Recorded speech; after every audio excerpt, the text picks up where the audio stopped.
Palma Dorada, aquí en Guapiles, y gracias a Dios vimos la mano de Dios, porque el beneficio de esto era para cosas de la iglesia, para el ministerio, y de verdad que vimos la mano de Dios el día de ayer. También contento de saber que nuestros jóvenes estuvieron en el terreno de la iglesia. Ayer hicieron la reunión de credo en el ministerio de la iglesia, jugaron voleibol, jugaron bola, de todo hicieron, y de verdad que estamos muy agradecidos con Dios. Importantísimo, importantísimo. La próxima semana, ojo, la próxima semana no hay servicio domingo a las 9:30, sino que es el día sábado a las 7 de la noche. 7 de la noche. Voy a hacer algo que iba a ser un papelito y vamos a repartir, pero solo quiero hacer algo. Por favor, no se ilusione. Solo estamos probando, estamos evaluando. Fueron cosas que estamos conversando en el seno de la planificación estratégica del próximo año. Vamos a ver. Yo quisiera nada más ver las manos así. Si esta reunión, de la reunión general, fuera día sábado, ¿quiénes estarían dispuestos a venir los sábados a nuestra reunión general a las 7 de la noche? A la cuenta de 3, levanta su mano. 1, 2, 3. Ok, ok, ok. Bueno, no, importante, importante. Ya con eso nos ayuda muchísimo. ¿Y quiénes estarían dispuestos a que si se quedara domingo por alguna razón, se pasara el horario de 9:30 a 10 de la mañana? Alce la mano. 1, 2, 3. 10 de la mañana. Ok, ok, ok. Híjole, está peleado esto. Está peleadísimo. Bueno, está bien.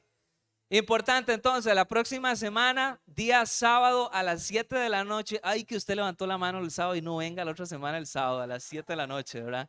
Ok, importante también, nosotros vamos a tener, la siguiente semana cae la reunión, el día 30 y, no, mentira, el 25. El 25 vamos a tener la celebración a las 5 de la tarde. Son 2 reuniones que vamos a tener en horario atípico. Entonces, 17, la próxima semana, 7 de la noche. El 25 vamos a tener aquí un compartir. Voy a estar liderando. Si usted no sabe qué es un Kahoot, le invito a que venga. Vamos a hacer un tipo cuestionario, pasarla bien. Va a ser un compartir, una reunión de agradecimiento a Dios por toda la bendición de este 2022. Y estamos creyendo también que así como Él ha sido fiel este 2022, va a ser fiel también en el 2023.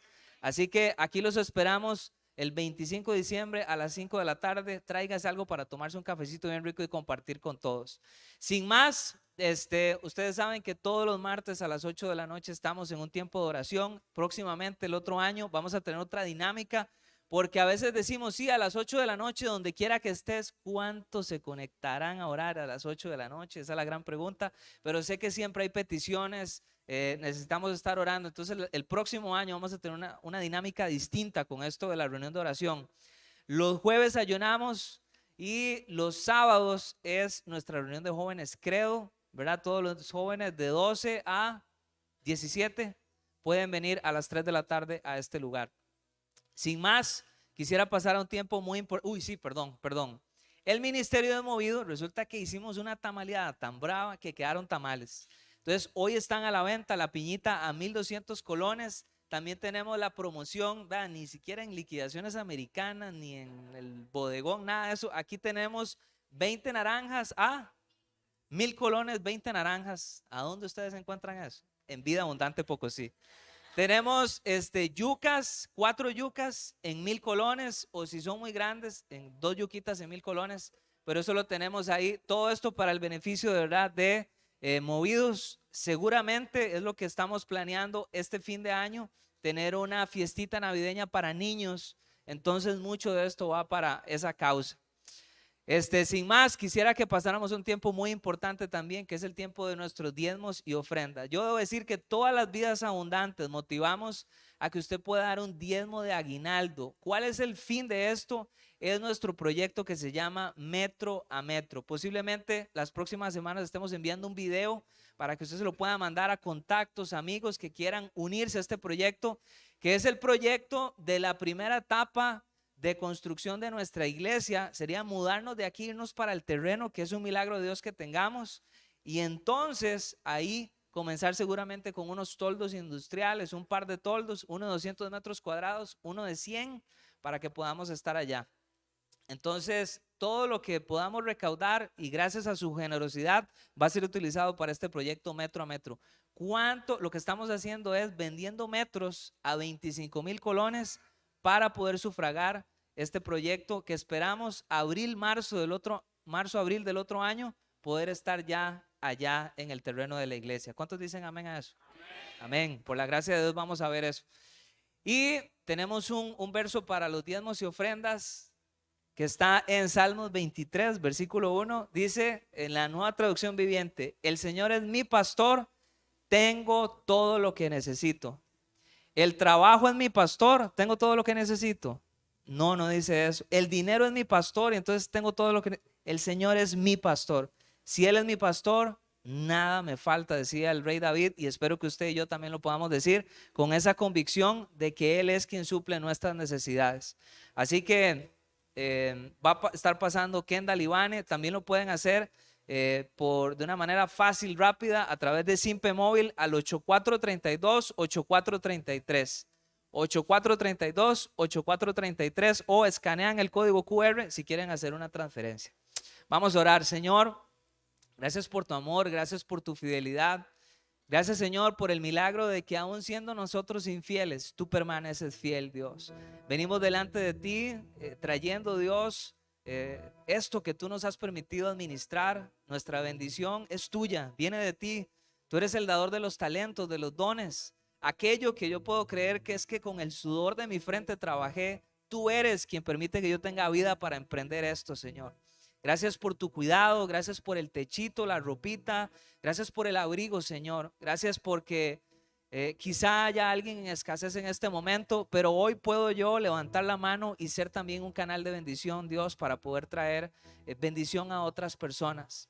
Así que te pido, Dios, que puedas moverte en medio de nuestras necesidades, que puedas abrir caminos donde no hay y que pueda Dios suplir a aquel que le hace falta, Señor. En el nombre de Jesús, sigue extendiendo tu reino, que sigamos llevando las buenas noticias y las buenas nuevas de Cristo Jesús, Señor. En el nombre de Jesús, amén y amén. Y mientras Kendall y Ivane pasan, voy a pedirle que usted por favor saque donde anotar la Biblia y todo, y que los niños puedan pasar allá con Katia, que está por allá, los chiquitines. Pueden pasar a sus clases y nos preparamos para el mensaje de esta mañana.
Buenos días, ¿qué tal? ¿Cómo les va?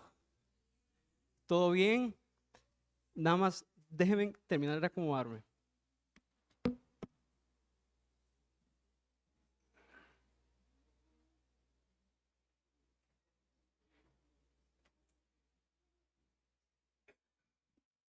Ahora sí, ahora sí.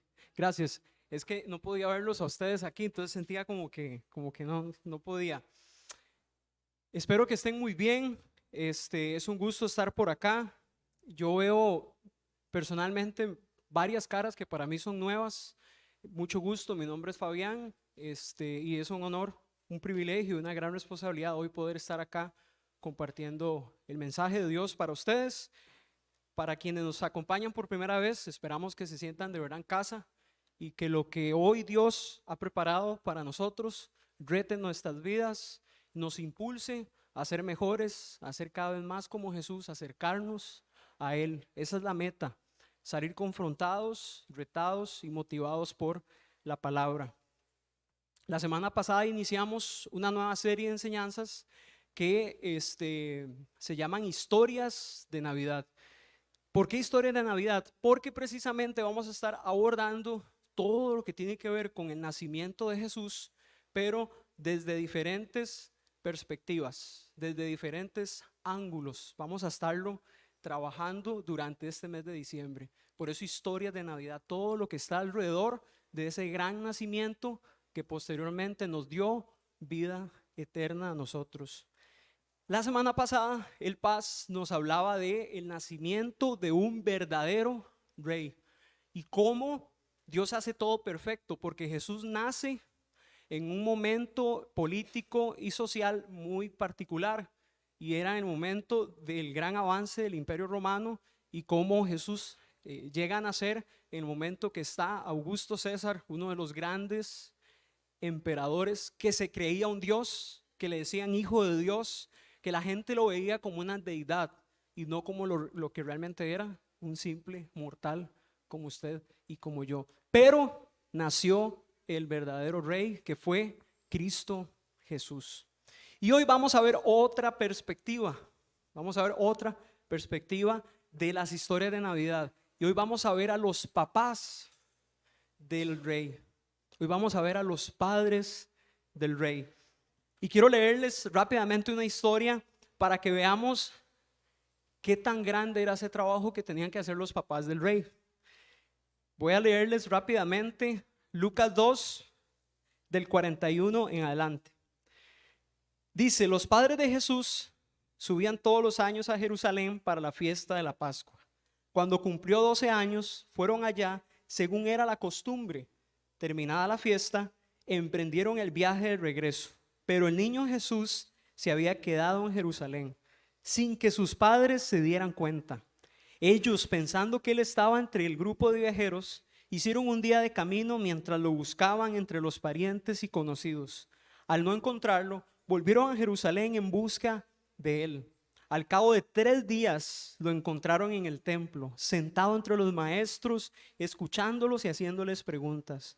Todos los que lo oían se asombraban de su inteligencia y de sus respuestas. Cuando lo vieron, sus padres se quedaron admirados. Hijo, ¿por qué te has portado así con nosotros? Le dijo su madre. Mira, que tu padre y yo te hemos estado buscando angustiados. ¿Por qué me buscaban? ¿No sabían que tengo que estar en la casa de mi padre? Pero ellos no entendieron lo que les decía. Así que Jesús bajó con sus padres a Nazaret y vivió sujeto a ellos. Pero su madre conservaba todas estas cosas en el corazón. Jesús siguió creciendo en sabiduría, estatura y cada vez más gozaba del favor de Dios y de toda la gente. ¿Cómo pudo haber sido ser el papá o ser la mamá de Cristo? Yo aún no tengo la bendición de ser papá, es algo que queremos ser en unos añitos. Pero cuando yo veo a los diferentes niños y todo, yo lo que estoy haciendo es aprendiendo por medio de la observación. Entonces yo todos los chiquitos los veo a todos los papás y yo anoto y estoy ahí poniendo atención. Los niños traen en ellos la desobediencia. A un chiquito no hay que enseñarle a que desobedezca. Por naturaleza va a desobedecer. De hecho, un parámetro para saber que el desarrollo va bien es cuando los niños empiezan a mentir, porque entonces eso nos permite entender que mentalmente ya ellos logran trabajar un montón de aspectos, porque en el ser humano es parte de. Mi pregunta siempre ha sido: ¿cómo será criar a un niño que no tiene pecado? ¿Será más fácil o más difícil? ¿Qué dicen ustedes? Imagínense ustedes un montón de momentos donde todos los niños hacen una cosa y Jesús hacía otra. Si estuviera en nuestra época, sería el niño que es el primer promedio. Imagino que sería el niño que los otros no quieren hablarle porque es el que siempre lleva la tarea, porque es el que no miente. Maestra, es que nos dio un minuto más de recreo. Maestra, es que la tarea no era hasta la página 25, era hasta la 27 y yo la hice hasta la 27. Yo creo que no es fácil. Yo creo que ni para los papás ni para Jesús fue fácil crecer en la naturaleza que él tenía. No olvidemos que Jesús fue 100% hombre, pero 100% Dios. Y dice la palabra que aunque en todo fue tentado, dice que nunca pecó. Y acá tenía un ejemplo de cómo pudo haber sido uno de los tantos experiencias, una de las tantas anécdotas de ellos como papás de Cristo. En este caso, con 12 años, se les queda en el templo. Cuando ya ellos van de camino a casa, tienen que hacer 3 días de búsqueda hasta por fin encontrarlo. Y cuando lo encuentran, lo que él les dice es: no sabían que yo tengo que estar en la casa de mi padre. Y dice que ellos no entendieron, pero que María lo guardaba en su corazón y que él se fue con ellos y vivió sujeto a ellos. Y dice que crecía en sabiduría, en estatura, gozaba cada vez más del favor de Dios y del favor de toda la gente. Otras veces hemos hablado de que era un crecimiento integral, un crecimiento en todas las áreas. Sin duda, los papás tenían algo que ver. Yo creo que el papel de María y el papel de José fue clave en la formación humana de Cristo. Porque incluso en la cultura judía de esta época, y inclusive en la cultura judía actual, los padres juegan roles muy importantes. Y de eso vamos a estar hablando un poquito más. Pero antes de entrarle profundo, ¿qué tal si oramos y ponemos en manos de Dios este espacio? Padre, gracias porque Dios podemos presentarnos hoy delante de ti para aprender, Dios, para poder, Dios, ser retados a mejorar, a crecer, ser retados, Dios, a ser mejores discípulos tuyos, mejores creyentes. Padre, te pedimos que nos retes, que nos hables a través de tu palabra, Dios. Pedimos que seas tú quien nos mandes a casa pensando en cómo ser mejores, pensando en cómo mejorar. Quiero pedirte personalmente, Dios, que no me permitas decir nada que no esté en tu palabra, que no sea algo guiado por ti, Dios. Y pido especialmente para que cada uno de los que estamos acá, Dios, tengamos corazones dispuestos, abiertos, humildes para escuchar tu palabra y ser corregido por ella. Te damos gracias. Amén y amén.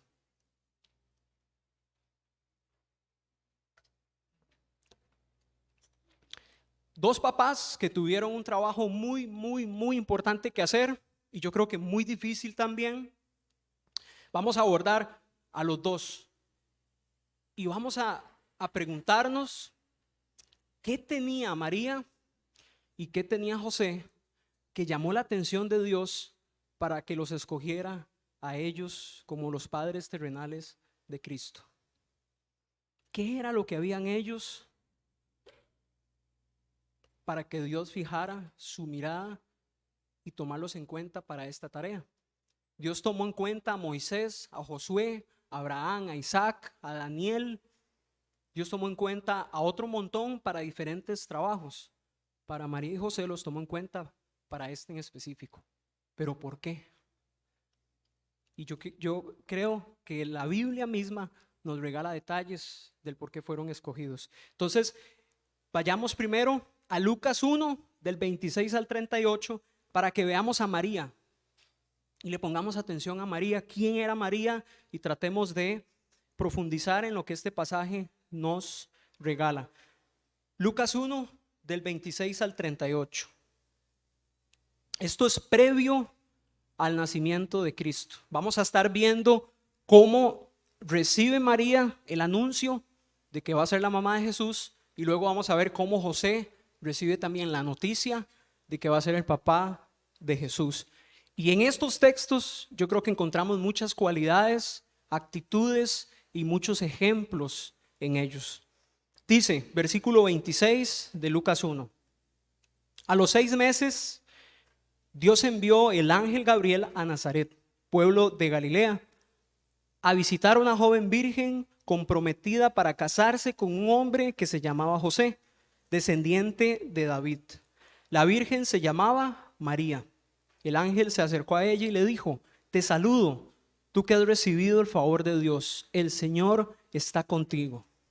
Ante estas palabras, María se perturbó y se preguntaba qué podría significar este saludo. No tengas miedo, María, Dios te ha concedido su favor, le dijo el ángel. Quedarás encinta y darás a luz un hijo y le pondrás por nombre Jesús. Él será un gran hombre y lo llamarán Hijo del Altísimo. Dios el Señor le dará el trono de su padre David y reinará sobre el pueblo de Jacob para siempre. Su reinado no tendrá fin. ¿Cómo podrá suceder esto?, le preguntó María al ángel. Puesto que soy virgen, el Espíritu Santo vendrá sobre ti y el poder del Altísimo te cubrirá con su sombra. Así que al santo niño que va a nacer lo llamarán Hijo de Dios. También tu parienta Elizabeth va a tener un hijo en su vejez. De hecho, la que decían que era estéril ya está en el 6º mes de embarazo, porque para Dios no hay nada imposible.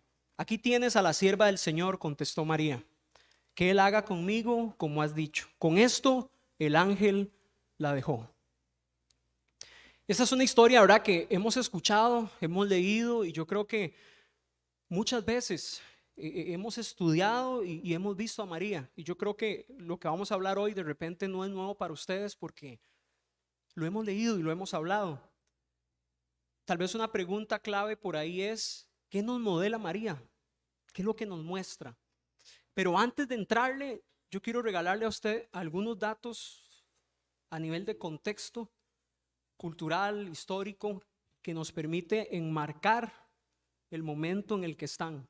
Siempre tratamos acá de hablar de contexto, porque si sacamos los textos de su marco referencial, nos podemos enredar interpretando cosas que no son, porque son épocas distintas. ¿Qué hay acá en particular? Algo particular es que María es virgen. Y esa palabra virgen, la que se utiliza en el texto, está en griego y es partenos. Y ese partenos tiene dos significados. Uno es una persona que no ha tenido relaciones sexuales, pero también otro significado de la palabra es una persona joven, jovencita. Las mujeres en esta época estaban listas para casarse después de su primera menstruación. ¿A qué edad más o menos es la primera menstruación? 12, 13, a veces a los 11, a veces a los 10, de repente un poquito más tarde a los 14, pero por ahí anda. Y en esta época, en este contexto, después de eso, una muchacha estaba lista para casarse. Y hasta la fecha, los judíos más ortodoxos practican esto también. Después de esta edad, empiezan ellas a estar listas para casarse. ¿Por qué? Porque su mamá, durante todos los años previos, se encargó de enseñarle todas las tareas del hogar.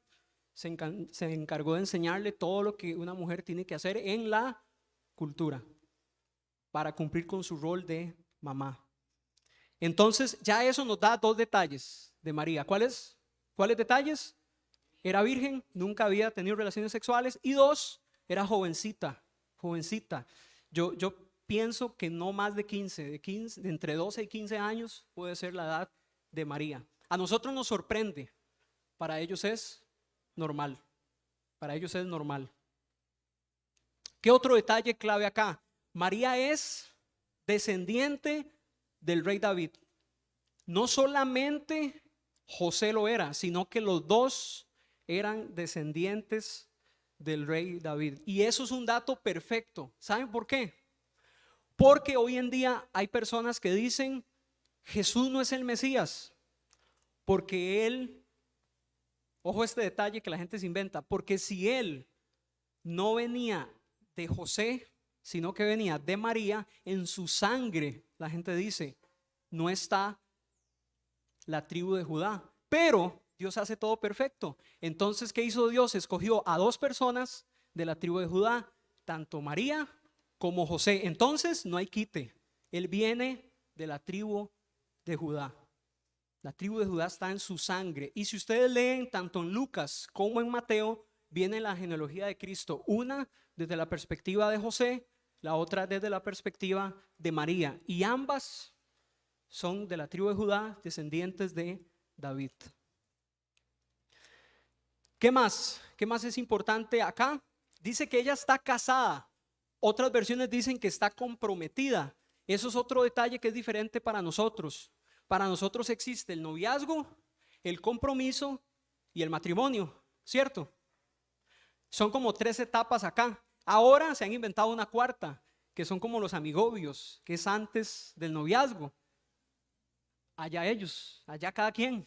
Pero esas son como lo que moralmente está bien visto en nuestro contexto, ¿cierto? Esas 3 etapas. Acá existía solo una, matrimonio y punto. Eso de que salían y que marcaban, esto no se daba, sino que si un varón fijaba sus ojos en una chica, él no tenía que ir a hablar con ella, no tenía que mandarle un WhatsApp a ella, no, ni cartas ni nada, él tenía que ir a hablar con el papá, directamente con el papá. Antes hablaba con su papá para pedirle consejos, para ver, mira, miras que ya yo me quiero casar, ¿cuánto tenemos ahorrado para yo poder ir a ofrecerle al papá de la chiquilla? Entonces ya el papá lo asesoraba. Esa era una de las roles paternos. El papá tenía que preparar al hijo para el matrimonio. Los muchachos se casaban un poquito más grandes, por ahí de los 18 a 20, 22 años. Más o menos era la edad en la que ellos se estaban casando, porque cuando ellos cumplían 12 años, era cuando terminaban el aprendizaje de la Torá, de los primeros 5 libros de la ley: Génesis, Éxodo, Levítico, Números y Deuteronomio. Después de eso, algunos tomaban la decisión de dedicarse de lleno a estudiar la escritura para hacerse fariseos, para hacerse escribas. Otros se dedicaban al oficio de su papá, entonces tenían que aprender el oficio por lo menos durante 6 años. Por eso desde los 12, 13 como hasta casi los 20 trabajaban duro con su papá para aprender a ganarse el sustento para luego poder casarse. Por eso ellos se casaban un poquito mayores que las muchachas, porque tenían que aprender a trabajar, pero antes tenían que aprender la ley. Son datos culturales diferentes a los nuestros. Más o menos esa es como una referencia. Ya ellos están casados, porque la boda tiene 2 partes. Una es el pacto o el compromiso que se hace con el papá de la muchacha, donde el muchacho lleva la dote, el pago por el derecho de casarse con ella, porque literalmente para ellos le está quitando una pertenencia al papá, le está quitando algo que es del papá para llevárselo él. Entonces él tiene que dar algo a cambio, que es la famosa dote. Ya ellos habían hecho eso, ya en ese momento están casados delante de todas las personas, pero no pueden vivir todavía juntos, no pueden consumar el matrimonio en el acto sexual, porque todavía el novio no tiene la casa lista donde ella va a vivir. Después de esta parte, el novio junto con su papá tiene que ir a construir una casita o un cuarto, y cuando esa morada está lista, él regresa por la novia de forma sorpresiva para casarse. Por eso nosotros somos la novia de Cristo, porque Él ya vino y con su sangre hizo un pacto con nosotros, y Él volverá por su pueblo. Y cuando nosotros seamos arrebatados, estaremos celebrando las bodas del Cordero con Él. Ahí es donde viene toda esa referencia de la boda y de nosotros con Cristo. ¿Cómo estamos hasta ahí? Bien, no enredé mucho. No, está clarito. Ya con ese contexto ya podemos ir más fluidos. ¿Qué vemos en María entonces? Teniendo todo eso en cuenta, ¿qué vemos en ella? Yo por ahí apunté 5 cosas que quiero mostrarles a ustedes. Cuando lleguen ustedes a sus casas y vuelvan a revisar el pasaje, probablemente se encuentren otras. ¿Cuáles 5 tenemos ahí? Una, María tiene un corazón obediente. Ella de inmediato, bueno, no inmediato, pero cuando recibe toda la explicación de qué es lo que va a suceder, María dice que se haga. Aquí tienes a la sierva del Señor, que Él haga conmigo como me has dicho. De forma obediente, María dice, aquí estoy a su disposición. Que se haga conmigo lo que tenga que hacerse. ¿Qué más vemos en María? Yo creo que en María también hay fe y hay adoración a su Señor. Vemos cómo ella se sorprende y hasta se llena de temor cuando ve la presencia de un ángel. Ella sabe que algo raro va a pasar. Ella sabe que no es normal que un ángel de repente visite a las personas. Y máxime que ellos tienen 400 o más de 400 años de silencio en donde Dios no les estaba hablando por medio de profetas ni ángeles. Entonces es sorprendente para ella lo que está pasando. Y ella dice que se postra y dice que ella está ahí y por completo hay adoración, hay temor. Dice que inclusive hubo miedo en ella porque ella sabe lo que esto significa en su fe. En María también vemos una actitud de entrega y de servicio. Ella misma dice, aquí está su sierva, aquí está la sierva del Señor, que se haga conmigo lo que tenga que hacerse. De acuerdo a lo que hablábamos nosotros anteriormente, ¿cuánto significa esto que Dios va a hacer con ella? ¿Cuánto va a perder María al llevar en su vientre un bebé antes de haber consumado su matrimonio con su esposo? ¿Cuánto socialmente significa esto? Esto puede significar hasta su vida. En la ley podemos ver en el libro de Números, de Deuteronomio, cómo esto era penado con muerte. Si la persona no lograba demostrar que había sido abusada, o si la persona que tuvo relaciones con ella no se presentaba y no se hacía responsable, lo más seguro es que esta persona moría. Era parte de su cultura y era una estrategia de Dios para enseñar obediencia a las personas. Ese es un tema que luego podemos desarrollar y explicarlo mejor. El tema acá es que María mucho tiene en juego acá. Muchísimo tiene en juego. Tiene en juego su reputación, tiene en juego su dignidad, tiene en juego su bienestar, tiene en juego su vida.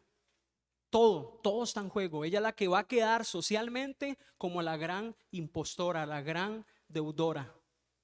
Ella es la que va a quedar por el piso delante de todas las personas, porque no era normal que una muchacha que no había consumado matrimonio estuviera embarazada.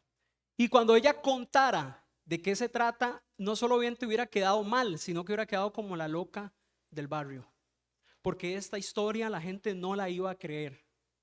Sin embargo, lo único que vemos de María es una pregunta para mí muy sincera. Yo soy virgen, cuénteme un toque porque no estoy entendiendo. ¿Cómo es que va a suceder? Le dice ya el ángel, si yo no he tenido relaciones sexuales. O sea, yo creo que en María es, ok, le entramos, pero ¿cómo? Y el ángel le dice, usted tranquila, el Espíritu Santo se va a encargar de poner ese chiquito en usted. Y María entonces dice, listo, hagámoslo, aquí está una sierva. Ahí lo hablábamos, eso otra de las características que vemos en ella. Ella está renunciando a su dignidad pública por esto. Y una característica lindísima de María, que todavía en este pasaje no la vemos, pero lo vamos a ver más adelante y quería ponerlo, es que María atesora, cuida, guarda y medita en todos los pequeños detalles de lo que va pasando a través de la historia. El libro de Lucas nos relata muchos momentos donde dice que María todo lo guardaba en su corazón y meditaba acerca de esto. Era una mujer que meditaba, que reflexionaba, una mujer sabia, una mujer que no tomaba las cosas a la ligera, sino que todo tenía un valor importante. Y ahí están un par de ejemplos, Lucas 2:19 y Lucas 2:51.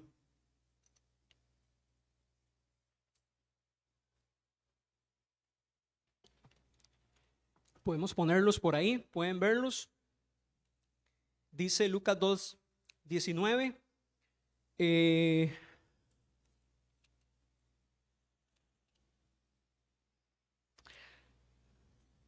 Dice, María por su parte guardaba todas estas cosas en su corazón y meditaba acerca de ellas. Esto fue después del nacimiento de Jesús, cuando fue visitada por unos pastores y antes Dios había enviado unos ángeles a adorar.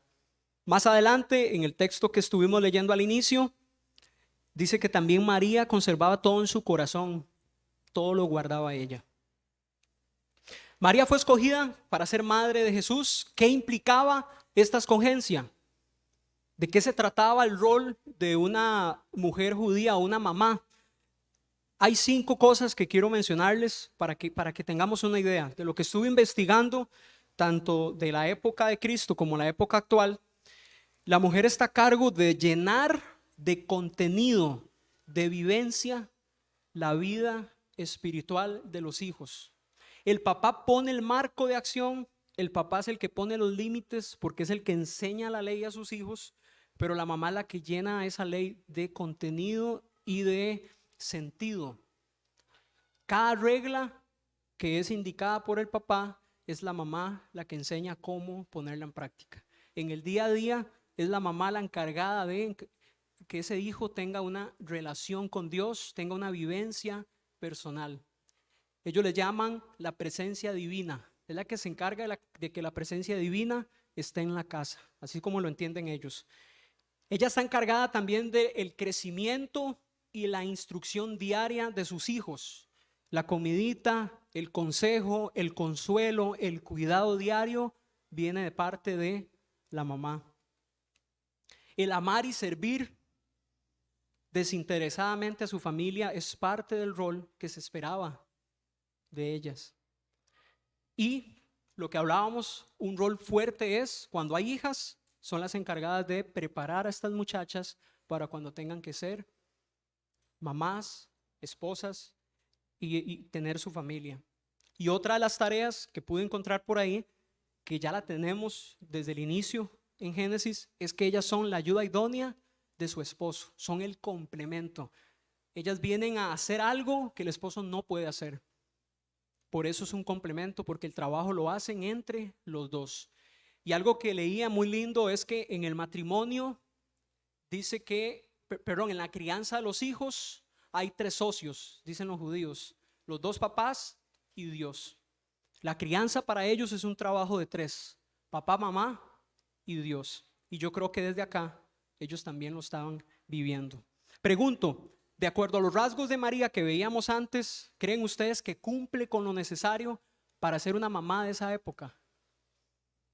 Sí, porque si vemos inclusive el resultado en Cristo, el carácter de Cristo, lo que Él humanamente fue, podemos ver ahí cómo su mamá fue sin duda parte de esa crianza. No dejamos de lado que Jesús es Dios, pero Jesús fue un humano que tuvo esta misma carne, esta misma mente que tenía que ser guiada. Ahora, veamos a José.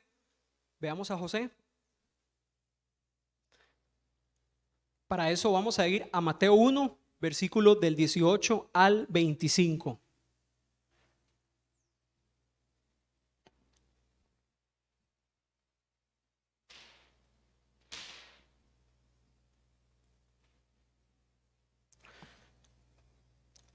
Busquémoslo por ahí, si no también lo tenemos en pantalla. Mateo 1 del 18 al 25.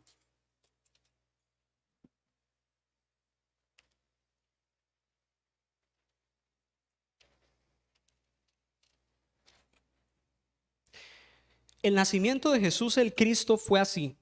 Su madre María estaba comprometida para casarse con José, pero antes de unirse a él, resultó que estaba encinta por obra del Espíritu Santo. Como José, su esposo, era un hombre justo y no quería exponerla a vergüenza pública, resolvió divorciarse de ella en secreto.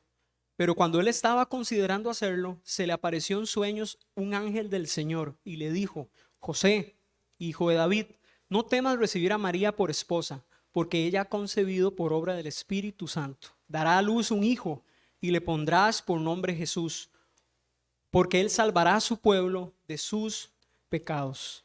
Todo esto sucedió para que se cumpliera lo que el Señor había dicho por medio del profeta: La virgen concebirá y dará a luz un hijo y lo llamarán Emmanuel, que significa Dios con nosotros.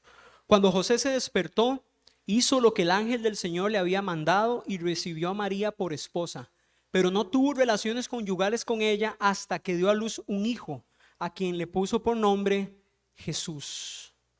Jesús es el nombre en griego de la versión hebrea, que es para nosotros Josué o Yeshua, que significa el Señor salva, porque Él viene a traer salvación.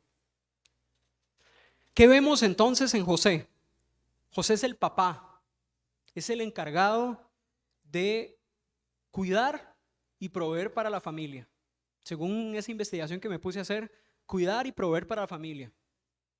Es el encargado de poner los límites en la casa y de corregir. ¿Recuerdan ustedes el proverbio, creo que es Proverbios 1:7, que dice que no, oye, hijo mío, la corrección de tu padre y no menosprecies la instrucción de tu madre? Eso nos enseña que son dos trabajos distintos. El papá corrige, él dice cómo se hace y cómo no se hace, y la mamá es la que está cerquita, dándole contenido y dándole sentido a aquella orden o a aquella regla que viene de Dios, que el papá transmite. ¿Recuerdan ustedes también en Deuteronomio, el famoso Deuteronomio, creo que es 6:4, donde dice: oh Israel, el Señor solo uno es? Después de eso, el texto dice: por favor, enséñenle a los hijos, a las siguientes generaciones, esta ley.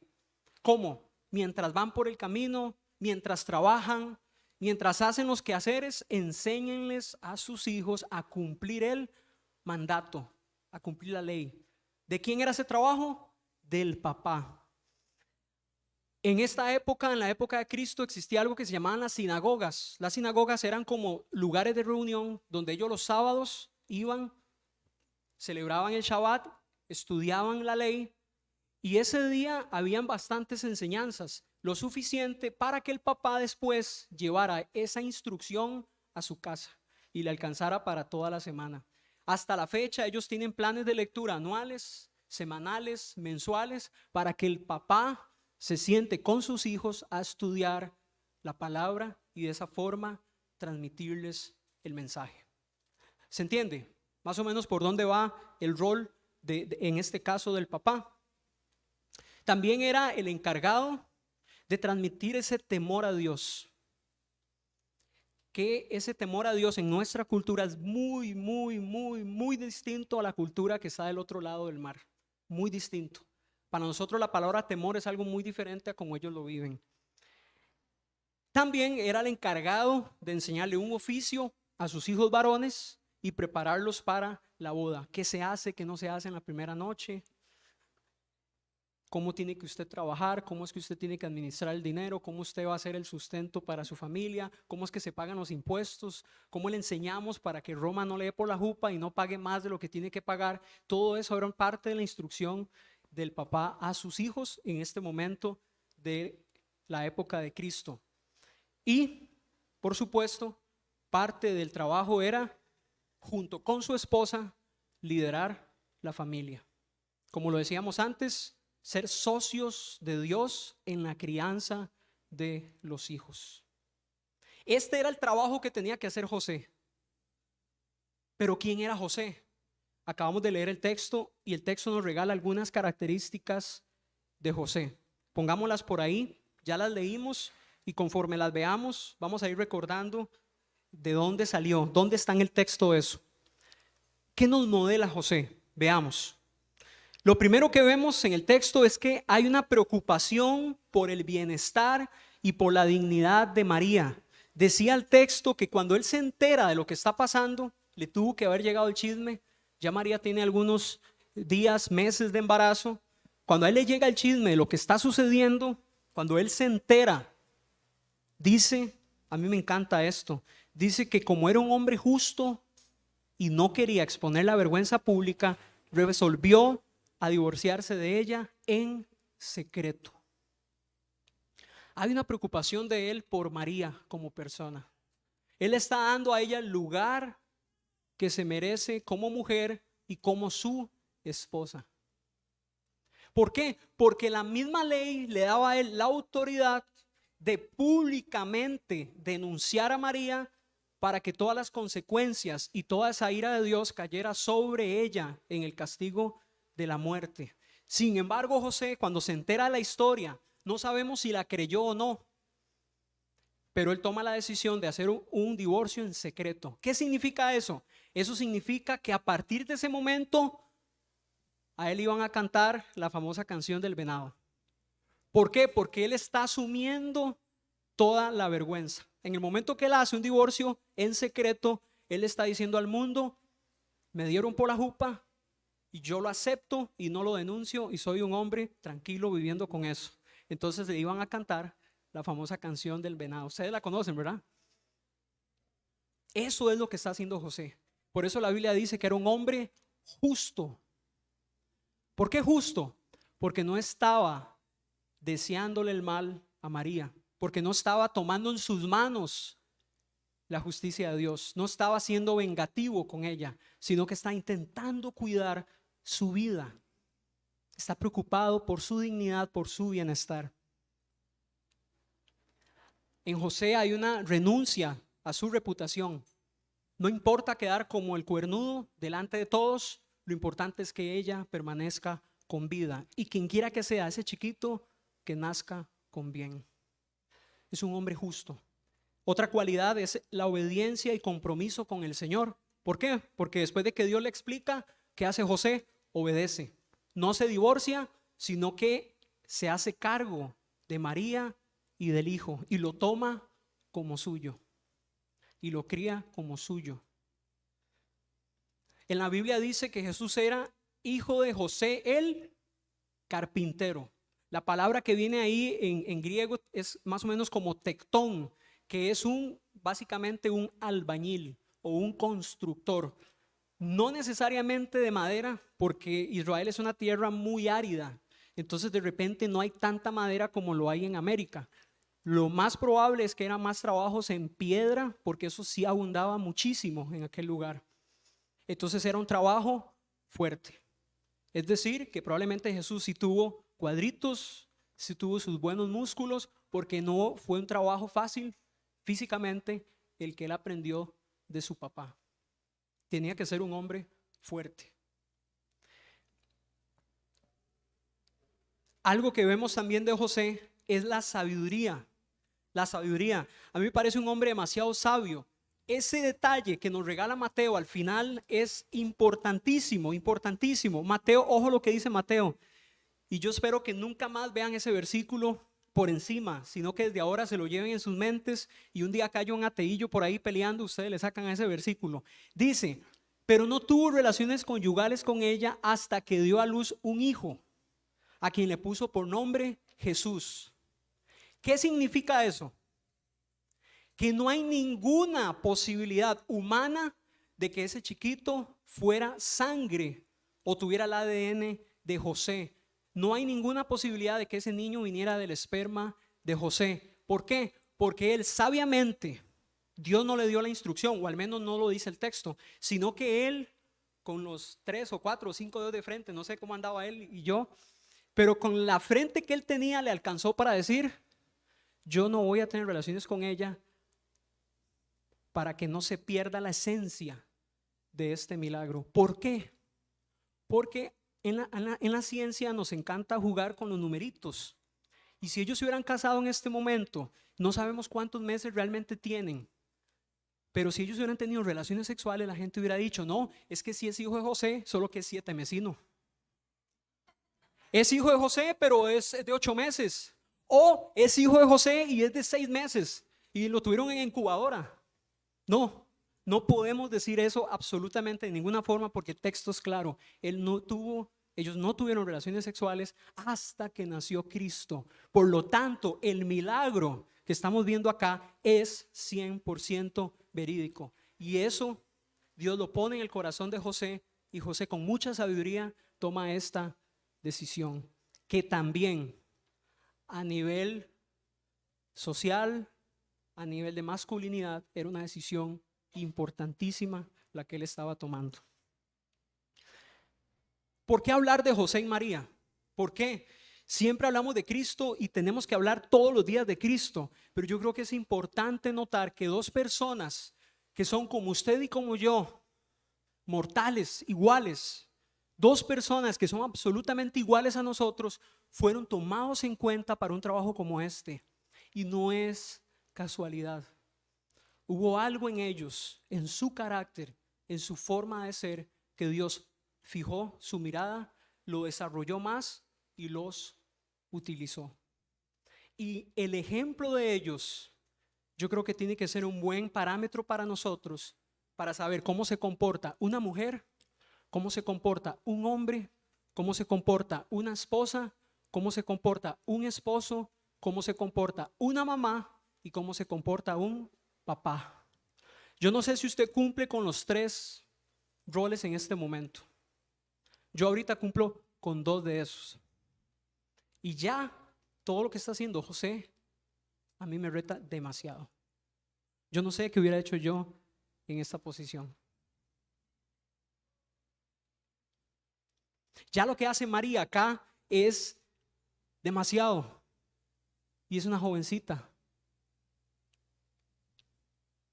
Entonces, cuando hablemos de feminidad, cuando hablemos de masculinidad, no hablemos lo que habla el humanismo, hablemos de lo que la palabra nos enseña.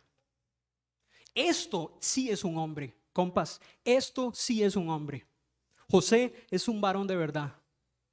María, eso sí es una mujer. Si alguno de ustedes todavía está soltero, búsquese una esposa con cualidades como las de María. Si aún usted está soltera, búsquese un esposo con cualidades como las de José. Si aún usted es soltero, intente ser como José. Si usted es papá, intente ser como José. Si usted es esposo, intente ser como José. Si usted es mujer, esposa, mamá, trate de ser como María. Ellos fueron los papás terrenales de Cristo. Ellos eran los encargados de enseñarle todo lo que humanamente Jesús tenía que aprender. Y cuando vemos a Jesús de 30 años iniciar su ministerio, nos damos cuenta que mucho de lo que Jesús es y hace viene de crianza. Porque Jesús decide renunciar a su cualidad divina para venir a la tierra. El texto nos habla muy claro en Filipenses y nos dice que Él no se aferró a esa naturaleza, sino que vino y se encarnó. Él habitó entre nosotros, como nos habla el texto en Juan 1. Busquemos vivir de esta forma. Busquemos ser este tipo de hombre, busquemos ser este tipo de mujer en los diferentes roles en los que estamos en nuestra vida. Como hijos, como hombres, como mujeres, como hijas, esposas, esposos, papás, mamás. Anhelemos esto para nosotros. Pidámosle a Dios que desarrolle en nosotros esta humildad, esta obediencia. Pidámosle a Él que desarrolle en nosotros esta sabiduría, este concepto de adoración tan lindo que hay en ellos. Pidámosle a Dios que desarrolle esto en nosotros. Y ya para irnos, quiero resumir todo esto en 3 retos prácticos para que usted se lleve. A partir de todo esto que estuvimos hablando, que usted se pueda llevar 3 pasitos que nos acerquen más a lo que Dios quiere para nosotros. Yo creo que un reto muy claro que nos dejan estos 2 pasajes es cumplir con nuestro rol familiar. Cumplir con nuestro rol familiar, lo que hablaba. Si yo soy hijo, si yo soy papá, si yo soy esposo, cualquiera que sea el rol que yo juego en mi casa, yo tengo que asumirlo de la forma en que la palabra me lo expone. Número 2, tenemos que dejar que Dios moldee nuestro carácter. Con aceptar y obedecer la voluntad de Dios, María y José no habían terminado. No habían para nada terminado su trabajo. Ese era el primer paso. Venía todo un proceso de parte de Dios con ellos en donde iba a moldear el carácter de cada uno, el carácter de María, el carácter de José, hasta llevarlos al punto de ser los papás que él estaba queriendo para Cristo. Fue un proceso. Todos estamos en un proceso continuo en donde Dios nos está moldeando, nos está pasando por medio de su taller para que seamos cada vez más transformados y santificados de acuerdo a la imagen de Cristo. Estamos en proceso, pero no seamos tercos.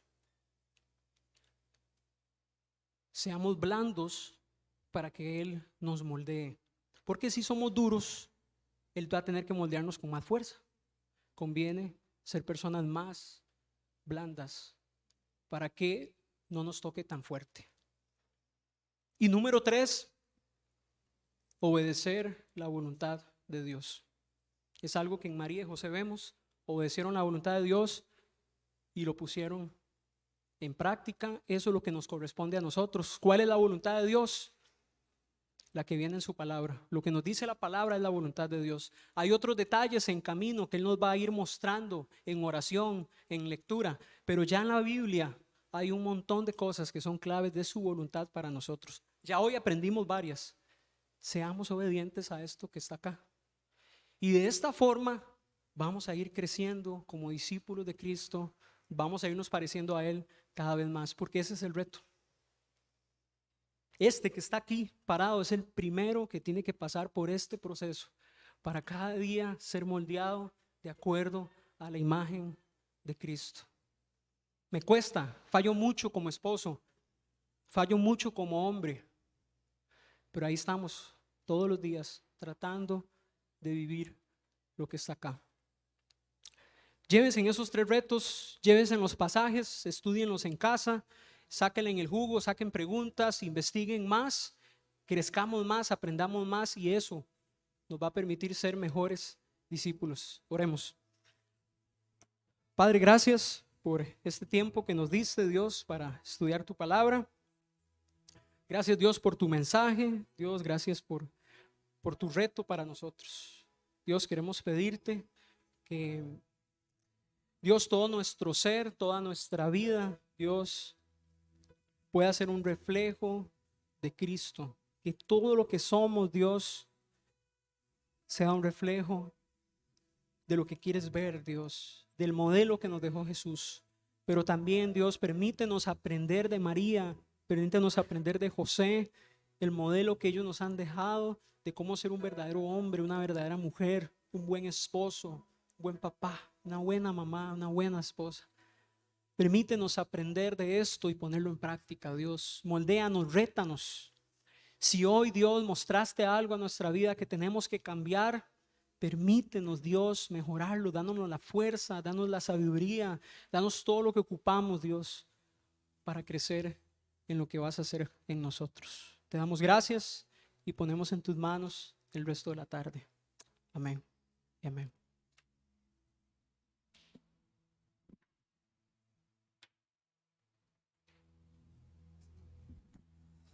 Gracias, Fabi. Quiero decir que, bueno, una palabra retadora, sin duda. Creo que todos nosotros, Dios ha trazado un destino divino que nosotros debemos caminar en obediencia. Él abre puertas y cierra puertas dirigiendo nuestras vidas. Y hay una persona a la que Dios también ha estado dirigiendo, abriendo puertas, cerrando puertas también para que pueda caminar en pro de ese destino divino que ha trazado para ella, y es la vida de Yael. Yael, te voy a pedir que vengas por acá. Para los que no conocen a Yael, Yael es hija de Cintia Bolaños, que está acá, de Vida Abundante Coronado. Yael desde hace algún tiempo hizo de esta iglesia su casa. Por alguna razón extraña le gusta el calor, ¿verdad? Y entonces dijo, allá en Pocosí hay una familia que me ama y siempre acompañó a Miguelito cuando estaba aquí, y de verdad que ella ama este lugar y nos dio el privilegio a nosotros de hoy orar por ella. Antes de contar un poquito, yo ya no sé si puedes resumir un poco de qué se trata lo que vas a emprender el próximo 28 de diciembre. Ok. El 28 me voy del país, me voy para Alberta, Canadá. Me voy a ir a estudiar 4 años y medio. voy a ir a prácticamente hacer misiones. Estaría estudiando, se llama Artes Interculturales, en énfasis en justicia social global. En otras palabras, para hacérselo más sencillo, es como trabajo social, pero va como enfocado más de manera internacional y de los problemas de la sociedad de hoy en día, por así decirlo. Este, y sí, prácticamente es eso. Sí, sí han pasado bastantes milagros. Bueno, así como uno de todos. Em, di, una familia muy humilde. Este, y di, yo apliqué, ¿verdad? Así por vara. Este, y a mí el asesor de finanzas solo me dijo como aplique para becas, ¿verdad? Y yo digo, bueno, y cada pregunta era así como cuánto tiene, cuántos ahorros tiene, qué puede poner ahí, ¿verdad? Prácticamente. Y yo, ¿de qué le puedo poner? No tengo nada, ¿verdad? Entonces, yo le dije a mami, no, pongamos cero en todo, ¿verdad? Y pusimos cero en todo, literal. Nosotros di que sea lo que Dios quiera, ¿verdad? Y cuando terminamos, decía al final, explique por qué está aplicando, ¿verdad? Y yo lo que le dije fue, vea, yo todo esto lo estoy haciendo por fe. Yo honestamente no tengo nada, ni siquiera sabía que iba a terminar aquí, pero bueno, aquí estamos. Este, y todavía no tenía la carta de aceptación cuando me llega un correo y me decía felicitaciones y yo, felicitaciones, ¿de qué? Si todavía ni siquiera me ha llegado nada de la universidad, ¿verdad? Y cuando es que me habían dado una donación anónima de lo que es el pago del primer año y se puede renovar los siguientes años. Y así voy, literal, o sea, ha sido un milagro por milagro.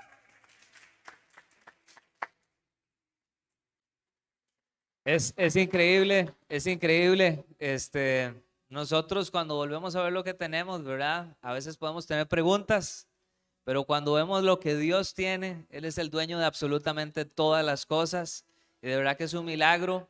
Queremos orar por la vida de Yael, lo que va a emprender este próximo 28 de diciembre. Si a alguno de ustedes le nace poder apoyar a esta familia, poder apoyar lo que Yael va a emprender, por favor acérquese a Yael, acérquese a su mamita que está allá y de verdad siéntase en libertad de bendecir lo que ella va a iniciar este diciembre, ¿verdad? ¿Es en enero o este diciembre ya inicias?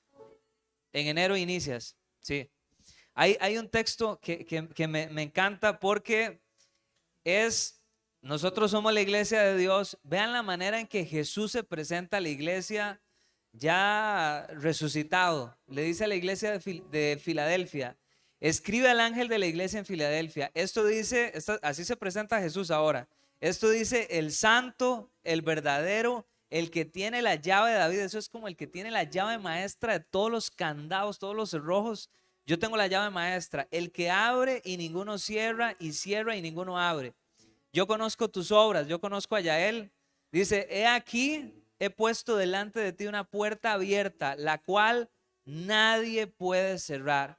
Porque aunque tienes poca fuerza, quizá haya momentos difíciles allá, quizá haya momentos donde las fuerzas se van, pero dice, pero has guardado mi palabra y no has negado mi nombre. Que siempre recuerde en los momentos donde tal vez tu mamita no esté cerca, algún amigo no esté cerca, que este que tiene las llaves de todas las cosas siempre va a estar contigo, al lado tuyo y guardando tu vida. Así que vamos a orar por Yael. Si por favor se pueden poner de pie, poder poner su mano en dirección de la vida de ella, vamos a orar. Y no sé si su mamita puede venir por acá también. Tu papá, Saúl, puedes venir por acá. Voy a bajar esto. No sé si Betito me ayudas.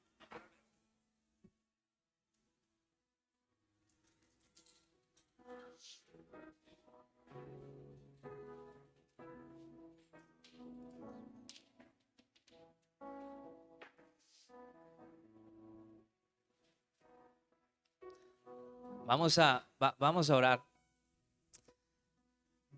Señor, te damos gracias por la vida de Yael. Te damos gracias, Dios, porque hasta aquí, Señor, ha sostenido su vida, ha sostenido su familia. Hemos visto milagros con su hermana sucediendo, pero ahora lo vemos en ella, Dios. Gracias porque tú has trazado un destino, Dios, divino para su vida. Has cerrado puertas, has abierto puertas, Señor. Y hay una puerta, Dios, que estás poniendo, que dice tu palabra, que nadie puede cerrar. Gracias, Señor, porque sé que tú estás con ella. Te pedimos que tu mano esté con ella guardando su espalda. Que tú, Señor, abras, Dios, diferentes puertas, Dios, allá donde está en Canadá, Dios, ayudándole en su estudio, poniendo, Dios, personas idóneas alrededor de ella. Aleja todas malas personas que vengan a querer hurtar paz, tantas cosas, Señor, que guardes tu vida, Dios. Que la mires con agrado, que extienda, Señor, tu favor, tu gracia sobre ella, Señor. Que tú la guardes, Dios, y que guardes a su familia.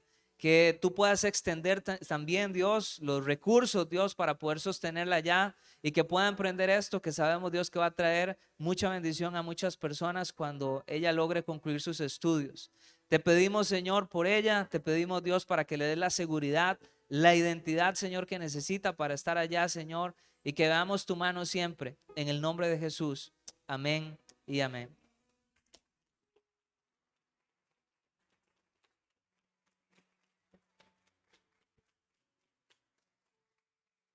¿Y qué tal si la banda nos acompaña y terminamos cantando y adorando a nuestro Señor?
¿Estamos listos?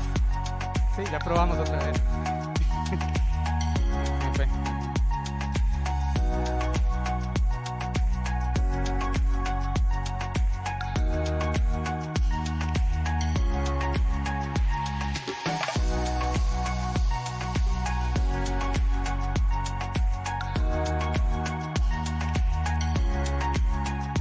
Se fue de nuevo la guitarra.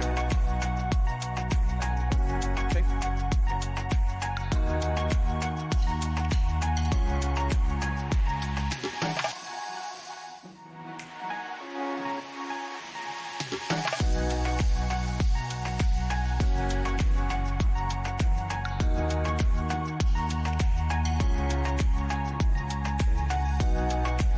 Con humildad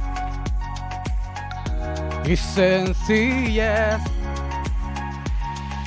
a ti, Señor, me acercaré. Es por tu amor, es por tu amor que soy feliz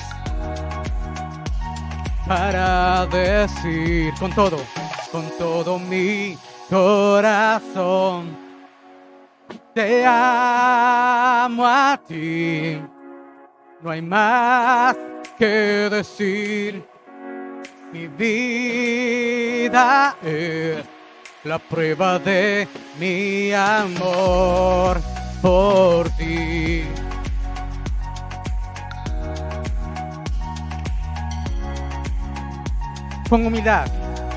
Con humildad y sencillez,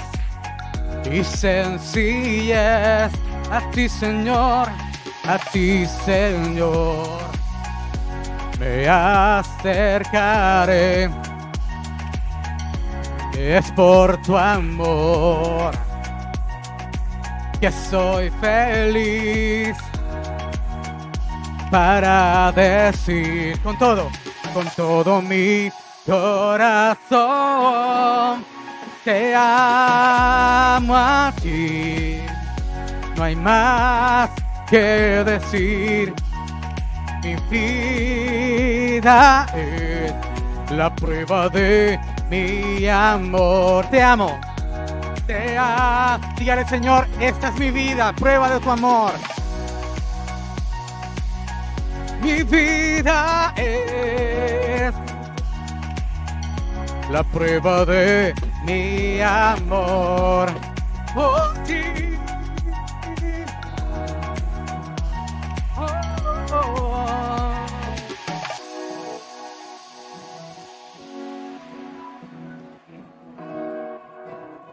Te amo. Te amo a ti y no hay más. Mi vida es la prueba de mi amor. Te amo a ti. No hay más que decir. Mi vida es la prueba de mi amor por ti. Aquí está, Señor, nuestro corazón, nuestra vida entera la dedicamos a ti. Queremos, Señor, seguir siendo luz en las tinieblas, seguir siendo luz en medio de esta generación, Señor. Si algo vas a hacer en medio de esta generación, Señor, úsame. Dígale, Señor, si vas a hacer algo en medio de esta comunidad, en medio de estas familias, tómame en cuenta. Dígale, Señor, tómame en cuenta. Que mi vida sea esta ofrenda de adoración, esta ofrenda de amor, y que los que están afuera puedan ver reflejado a Jesús en mi vida, Jesús. Este es un tiempo especial, iglesia. Este es un tiempo donde, más que palabras, nuestra vida, nuestra manera de mirar, nuestra manera de abrazar. Mucha gente está desesperada por un abrazo. Han sido 2 años muy duros para mucha gente. Y este es el momento perfecto para que nosotros como hijos, no solo Yael que está saliendo y Dios le está permitiendo ir y capacitarse, nosotros también tenemos las herramientas acá para seguir llevando el amor de Dios donde estamos, a donde el Señor nos ha puesto. Amén. Que Dios les bendiga mucho. Muchas bendiciones.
Abrirme uno. Sí. Tenemos quequito navideño. Si alguien quiere quequito navideño, por allá doña Cintia va a estar vendiendo quequito navideño. Si alguien está interesado.